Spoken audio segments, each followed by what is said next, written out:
everyone, welcome back. I just got back from a nice walk outside and there's finally sunshine, so all that singing of Mr. Sun that you've been doing at home must be working because the sun is out and the sky is blue and it actually feels a little warm. All right, we're reading another chapter of The Wonderful Wizard of Oz. Let's see, we are now on chapter what? Yes, 17.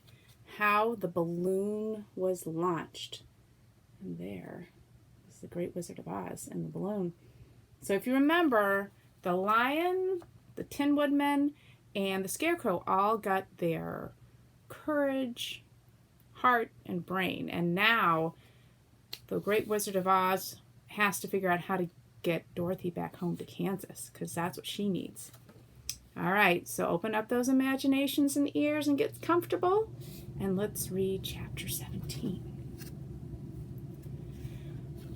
For 3 days, Dorothy heard nothing from Oz. These were sad days for the little girl, although her friends were all quite happy and contented.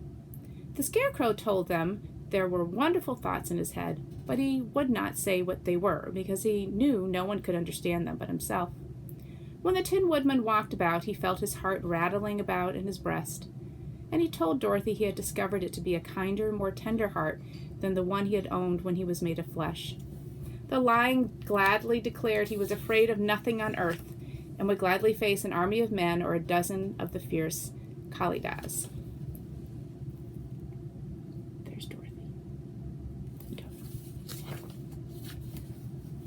Thus, each of the little party was satisfied, except Dorothy, who longed more than ever to get back to Kansas. On the 4th day, to her great joy, Oz sent for her, and when she entered the throne room, he said pleasantly, "Sit down, my dear. I think I have found the way to get you out of this country." "And back to Kansas?" she asked eagerly.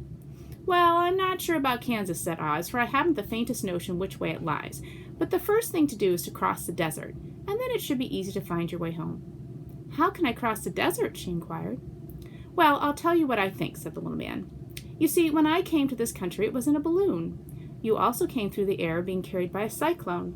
So I believe the best way to get across the desert will be through the air. Now, it is quite beyond my powers to make a cyclone, but I've been thinking the matter over, and I believe I can make a balloon." "How?" asked Dorothy. "A balloon," said Oz, "is made of silk, which is coated with glue to keep the gas in it.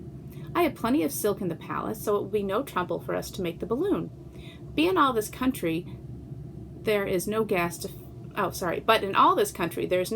fill the balloon with to make it float." "If it won't float," remarked Dorothy, "it will be of no use to us." "True," answered Oz, "but there is another way to make it float, which is to fill it with hot air. Hot air isn't as good as gas, for if the air should get cold, the balloon would come down in the desert, and we should be lost." "We?" exclaimed the girl. "Are you going with me?" "Yes, of course," replied Oz. "I am tired of being such a humbug. If I should go out of this palace, my people would soon discover I am not a wizard, and then they would be vexed with me for having deceived them. So I have to stay shut up in these rooms all day, and it gets tiresome. I'd much rather go back to Kansas with you and be in a circus again." "I shall be glad to have your company," said Dorothy. "Thank you," he answered. "Now, if you will help me sew the silk together, we will begin to work on your balloon." So Dorothy took a needle and thread, and as fast as Oz cut the strips of silk into proper shape, the girls sewed them neatly together. First there was a strip of light green silk, then a strip of dark green, and then a strip of emerald green, for Oz had a fancy to make the balloon in different shades of the color about them. There's the Wizard of Oz and Toto. It took 3 days to sew all the strips together, but when it was finished, they had a big bag of green silk more than 20 feet long. Then Oz painted it on the inside with a coat of thin glue to make it airtight, after which he announced that the balloon was ready. "But we must have a basket to ride in," he said. So he sent the soldier with the green whiskers for a big closed basket, which he fastened with many ropes to the bottom of the balloon.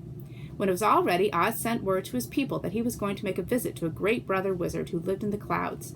The news spread rapidly throughout the city, and everyone came to see the wonderful sight.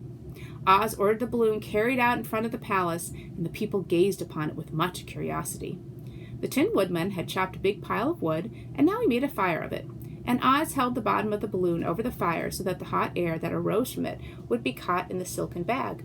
Gradually the balloon swelled out and rose into the air until finally the basket just touched the ground.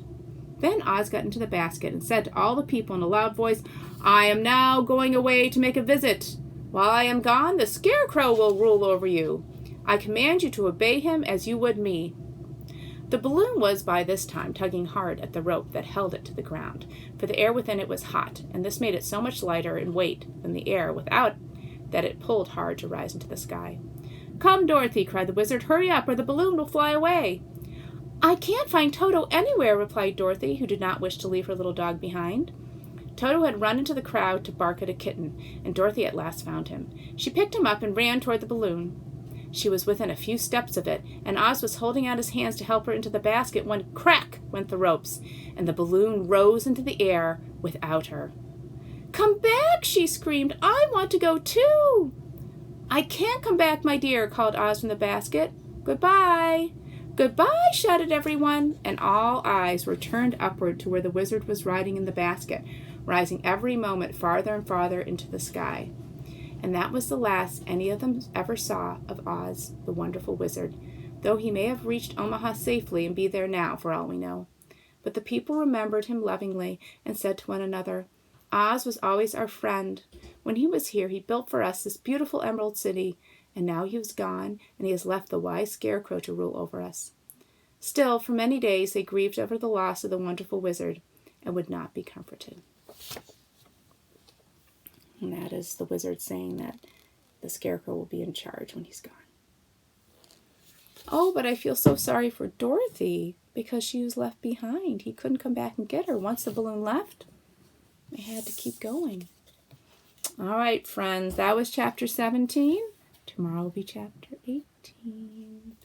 I hope you get to go outside and enjoy the sunshine. See you tomorrow. Bye.